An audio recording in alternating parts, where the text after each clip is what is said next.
Ang pahayag ni Zacarias. Napuspos ng banal na espiritu ang ama ni Juan na si Zacarias at kanyang ipinahayag, "Purihin ang Panginoong Diyos ng Israel, sapagkat inalalan niya at tinubos ang kanyang bayan.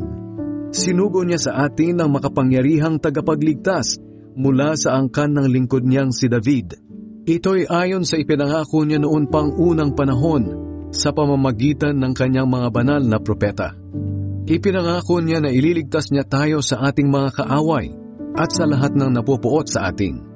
Kaaawaan niya ang ating mga ninuno at tutuparin ang banal niyang kasunduan sa kanila na ipinangako niya sa ninuno nating si Abraham.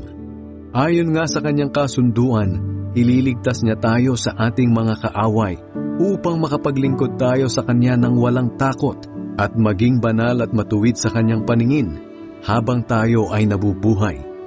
Sinabi naman ni Zacarias sa anak niya, "Ikaw naman, anak, ay tatawaging propeta ng kataas-taasang Diyos, dahil mauuna ka sa Panginoon upang ihanda ang mga tao sa kanyang pagdating.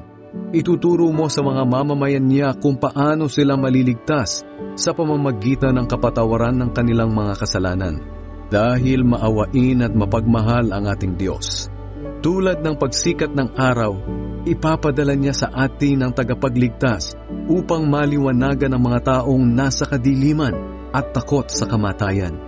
At tuturuan niya tayo kung paano mamuhay ng may mabuting relasyon sa Diyos at sa kapwa."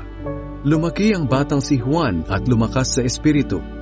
Nanirahan siya sa ilang hanggang sa araw na nagsimula siyang mangaral sa mga Israelita.